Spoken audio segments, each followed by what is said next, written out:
It was a crisp autumn Saturday evening in late October 2025, and my parents had headed out to visit my grandparents across town. At 16, I was thrilled to have the house to myself, no lectures about screen time or chores.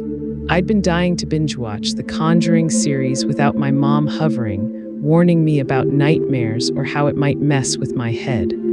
I popped a massive bowl of microwave popcorn, dimmed the lights in our cozy suburban living room, and settled into the couch with a blanket. The movie was just ramping up the scares around the 25-minute mark when a sharp knock echoed from the front door. I paused the film, my heart already a bit jumpy from the on-screen tension, and tiptoed to the peephole. Outside stood a young woman in what looked like a makeshift Girl Scout uniform, a green sash slung over a plain hoodie, her hair pulled into uneven braids that didn't quite hide her roots. She couldn't have been younger than 18 or 19, but the outfit screamed trying too hard. Her smile was plastered on, unnaturally wide, like something from a bad commercial. In our neighborhood, cookie sales weren't uncommon. Kids from the local troupe often canvassed doors, but something felt off. This wasn't the usual giggly preteen with a wagon full of boxes. My instincts screamed to ignore it, chalk it up to movie-induced paranoia. After all, what harm could come from buying a box of Thin Mints? I cracked the door open, keeping the chain latched for good measure. "Hey there," she chirped, her voice a tad too enthusiastic. "I'm with the local scout troop, raising funds for community outreach. We've got fresh cookies. Want to grab some? It's for a good cause." Up close, the cracks showed. Her makeup was subtle but smudged, like she'd applied it in dim light, and her eyes darted nervously, not matching the grin. The sash looked homemade, the patches slightly off-center. Sure," I muttered, trying to sound casual. "What flavors you got?" I was named Alex, by the way, your average high school junior, more into video games than real-world drama. But at that age, a bit of attention from someone older felt oddly flattering. "Thin Mints are our best seller, $6 a box," she replied, holding up a sealed package that looked legit. Then with a wink, she added, "You're kinda cute for a guy answering the door in pajamas." My cheeks flushed. No girl had ever said that to me before. Flustered, I fumbled for my wallet on the nearby table. "Just one box, thanks." She leaned in slightly, her perfume wafting over, cloying and floral, like cheap body spray from a drugstore. "Actually, I've got a whole assortment in my van parked out front. Samoas, tagalongs, you name it. Come pick your favorite, it'll only take a sec." Alarm bells rang in my head, stranger danger 101 from every school assembly.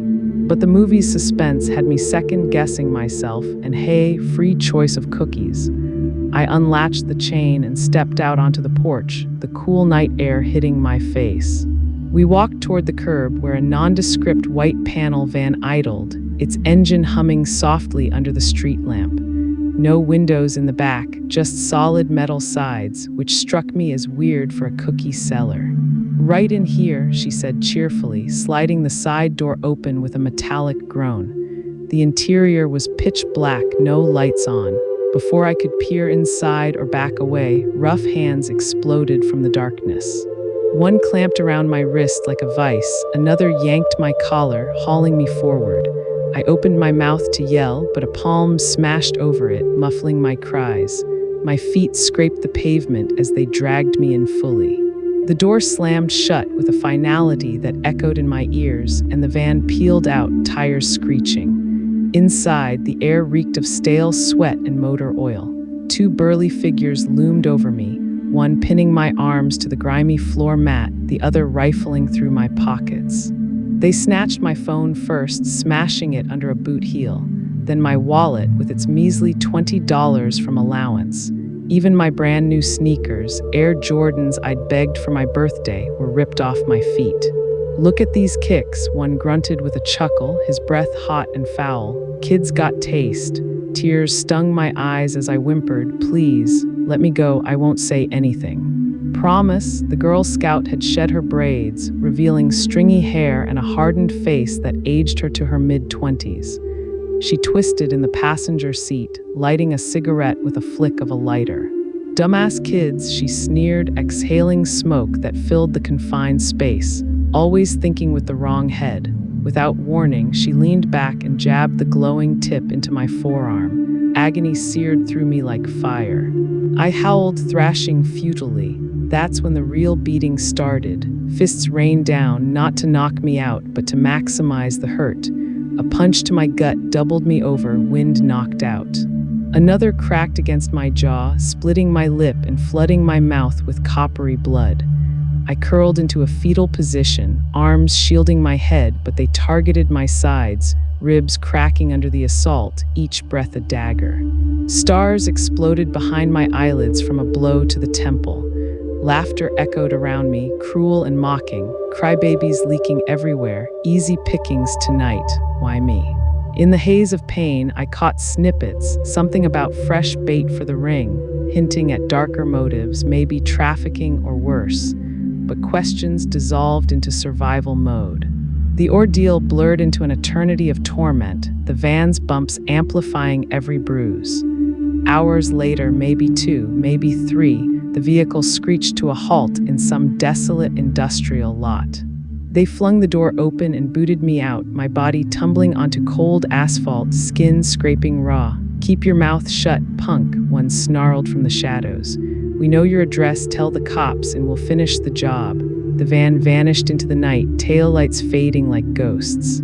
I lay there, broken and dazed, blood trickling from my nose and mouth. Disoriented, I staggered to my feet in an unfamiliar part of town, warehouses and empty streets. A passing jogger spotted me, her eyes widening in horror. "Kid, you okay? I'm calling an ambulance." She stayed with me, her voice a lifeline as sirens wailed closer. At the hospital, the diagnosis hit hard: 4 cracked ribs, a mild concussion, orbital fracture around my eye, and burns that would scar.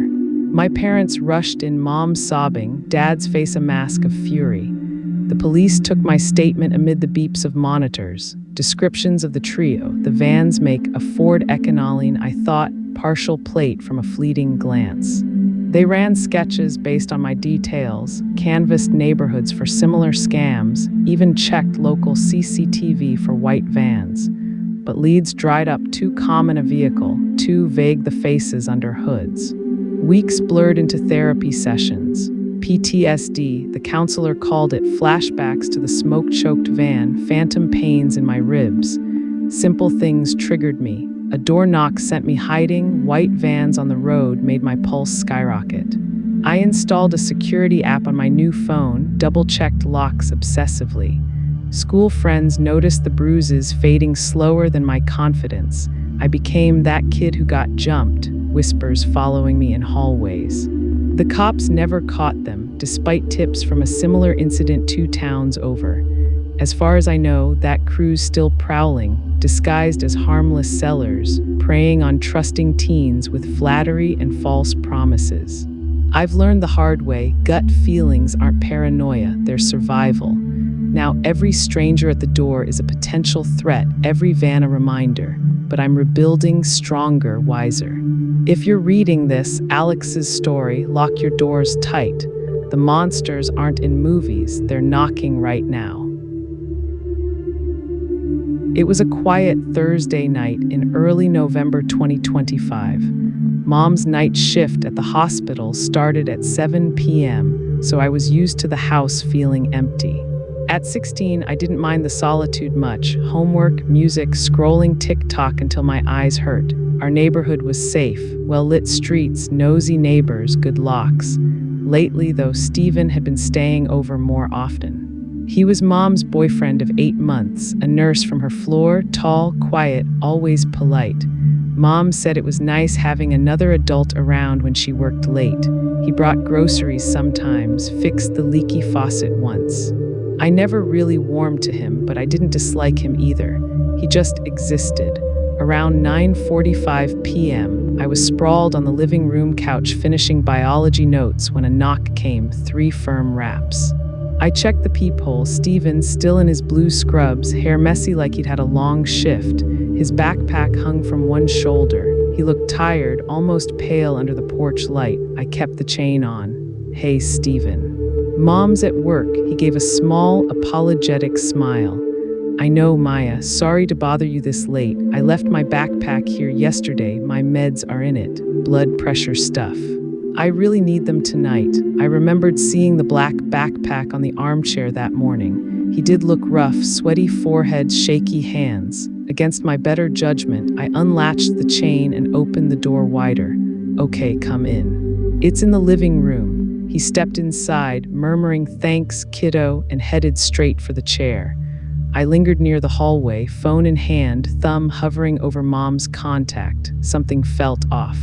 His movements were too deliberate, like he was playing a part.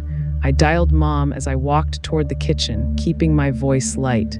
Hey, Mom, Stephen just stopped by.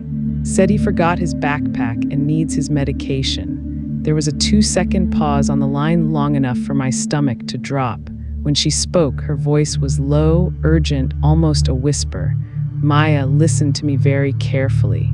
We broke up this afternoon. He got really angry when I told him it was over. He's not stable right now. He took some of my things when he left, including the handgun from the nightstand drawer. Lock yourself in your room immediately. I'm calling the police. Ice flooded my veins. I spun around. Stephen wasn't by the chair anymore. He stood in the kitchen doorway, backpack forgotten. In his right hand was Mom's compact 9, the one she kept for just in case after Dad left years ago. He must have known exactly where she hid it. Hang up the phone, Maya, he said softly, almost gently. The gun stayed pointed at the floor for now. Mom's voice cracked through the speaker. Maya, what's happening? Say something. I ended the call with trembling fingers. The screen went dark. Stephen stepped closer. I backed up until my lower back hit the kitchen counter. You know what your mother said to me today? His voice was calm, conversational, like we were discussing dinner. She said I was unstable, that I needed help, that she was done. He tilted his head. So I thought maybe I'll show her exactly how much I care. The gun rose slowly until the barrel hovered near my chest. Get on your knees, I obeyed. The tile was cold through my leggings. Tears burned my eyes, but I blinked them back. Panic wouldn't help. I needed time. Please, Stephen, don't do this. My voice shook. You don't want to hurt me. He crouched to my level, the muzzle inches from my forehead now. I could smell his hospital soap mixed with sweat. You know, Maya, I always liked you more than her. You're sweet, quiet. You actually listen. A sad smile touched his lips. It's a shame I have to end this tonight. My mind raced. Begging wouldn't work. He was too far gone. Flattery might. I swallowed hard, forcing my voice steady. You're right, I whispered. Mom, she never appreciated you. She's always working, always gone. She treated you like you didn't matter. I let real tears fall. But I saw it. I saw how good you were to us, how you fixed things, how you cared. She was selfish. His grip on the gun loosened just a fraction. His eyes searched mine, hungry for validation. I hate living like this, I continued, voice cracking perfectly. Alone all the time, scared. You're the only one who ever really paid attention to me. For a long moment, silence. Then his shoulders sagged slightly. You really mean that? I nodded slowly. Yes, I do. He lowered the gun a few inches. I reached out agonizingly slow and touched his forearm. I don't want to die tonight, Stephen. I want to be with someone who actually sees me. He exhaled shakily, almost relieved. The gun dropped to his side. He pulled me into a one-armed hug, the barrel pressing cold against my ribs. I knew it, he murmured into my hair. I knew you were different. My heart hammered so hard I was sure he could feel it. We could leave, I said softly. Start over, but I need to grab some things first. My ID, clothes, charger. I can't run away with nothing. He pulled back, studying my face. Suspicion flickered, then faded. All right.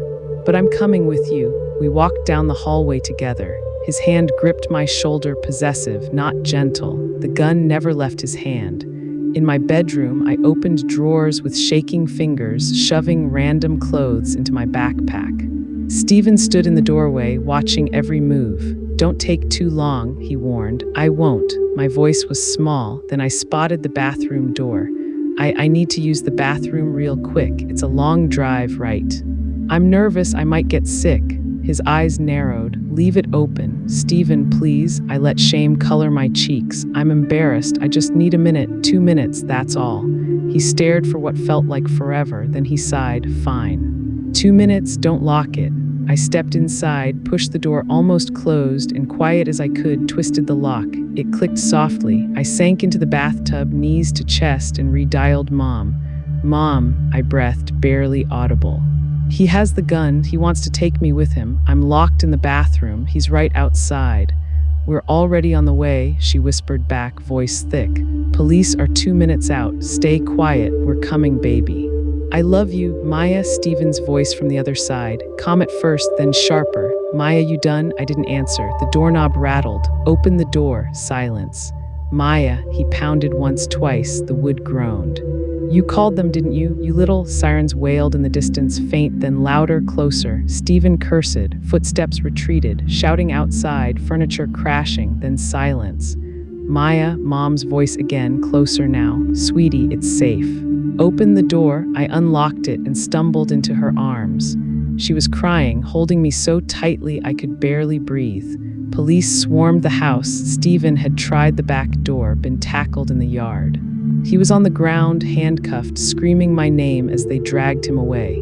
I'll find you, Maya. When I get out, I'm coming for both of you. They charged him with attempted kidnapping, unlawful possession of a firearm, terroristic threats, breaking and entering. He's still in county jail, awaiting trial. That summer we moved, new town, new house, unlisted address. Mom got her concealed carry permit renewed. We installed a full security system. Cameras, motion lights, alarms that scream like banshees. I changed schools. I don't talk about that night much, but some things don't leave. I still freeze when someone knocks after dark. I sleep with my light on most nights. Mom sleeps on the pullout in my room when she's worried. Every creak of the house, every shadow makes me think of that gun barrel against my skin. He'll get parole someday. 5 years, 10, 15, and when he does, he knows my name. He knows what I look like. He knows I betrayed him. And that knowledge is heavier than any lock or alarm could ever be. My name is Evan. I'm 17, and my bedroom window looks straight across the street at the Petersons' house. They moved in about 2 months ago, Liam and his wife, Pierre. Liam was mid-30s, tall, always in workout gear, the kind of guy who waved at everyone but never stopped to talk. Pierre was younger, maybe late 20s, friendly in that quiet way. She'd smile and wave when she saw me taking out the trash. Nice couple, normal. It was a chilly Friday night in late October 2025. My parents had driven 2 hours across town for a cousin's wedding. They wouldn't be back until after midnight. I was fine with it. Our neighborhood felt safe, streetlights every 50 feet, dogs barking at nothing, the usual suburban quiet. I was in my room, headphones on, watching YouTube compilations when I heard it. A woman's voice rising, sharp and desperate. At first I thought it was TV from next door, but it kept going, louder, angrier. I pulled off my headphones and went to the window. The Petersons' kitchen light was on, blinds half open like always. Inside, Liam was yelling at Pierre. His face was red, finger jabbing inches from her nose. She was backing away, hands up, tears streaming. I should have closed my curtains and minded my own business, but I couldn't look away. Then he grabbed her by the throat. One hard slap, her head snapped back. She dropped to the floor with a thud I swear I felt through the glass. Liam wasn't done. He reached for the big chef's knife on the counter, the one they used for everything from carrots to steaks. He knelt beside her. She threw her hands up, screaming something I couldn't hear. He brought the knife down once, twice, 3 times more. Blood sprayed across the white cabinets. Her body jerked once, then went still. I stood frozen, heart slamming against my ribs. Liam wiped his face with his sleeve, smearing red across his cheek, and looked up, straight at me. Our eyes locked for maybe 3 seconds. He didn't look shocked. He looked calculating, like he was memorizing my face. I ducked below the windowsill, hands shaking so bad I dropped my phone. When I peeked again, their kitchen was dark. The whole house blacked out. I crawled to my bed, grabbed my phone, and dialed 911. 911, what's your emergency? I just saw my neighbor kill his wife, I whispered. Through the window, he's got a knife. He's in the house across the street. Please hurry. The dispatcher stayed calm, asked for my address, my name. Halfway through, I heard it, gravel crunching outside. Footsteps coming around the side of my house toward the back door. He's here, I hissed. He's at my back door. Stay on the line, Evan. Officers are en route. Lock yourself in a room. The back door handle rattled. Then a low voice muffled through the wood. I saw you, kid. I know you saw me too. My blood turned to ice. He knew my name? How? I whispered to the dispatcher. He said my name. He knows who I am. The dispatcher said something about staying quiet. I didn't hear the rest. The kicking started hard, rhythmic. The door frame shook, wood splintered. Open the door, Evan, he called, almost casual. Let's talk about this. What you saw was a misunderstanding, a prank. Piers, fine, open up and I'll show you.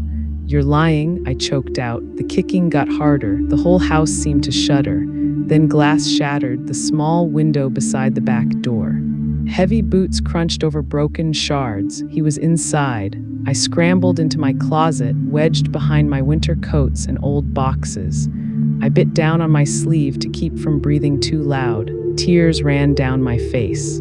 Footsteps moved slowly through the house, kitchen, hallway, bathroom, checking every room. They stopped right outside the closet door. I could hear him breathing, heavy, patient. Then sirens, distant at first, then closer, tires screeching. Doors slamming, voices shouting, police, come out with your hands up. The boots hesitated. A second of silence that felt like eternity. Then they ran back through the kitchen, out the broken door. I heard yelling outside, radios crackling, footsteps chasing. Minutes later, a soft knock on the closet door. Evan, it's Officer Ramirez. You're safe. You can come out. I pushed the coats aside and stumbled into the light. 2 cops were in the hallway. One wrapped a blanket around my shoulders. My legs wouldn't stop shaking. They took me to the front porch. Flashlights swept the Petersons' house. I told them everything, the argument, the knife, the blood, the stare, the break-in. They showed me the shattered back door, the blood on the glass where he'd cut his hand climbing in. Then they went across the street. They made me wait on the curb. But I saw enough through the open door. Piers' body on the kitchen floor, eyes open, blood pooling under her.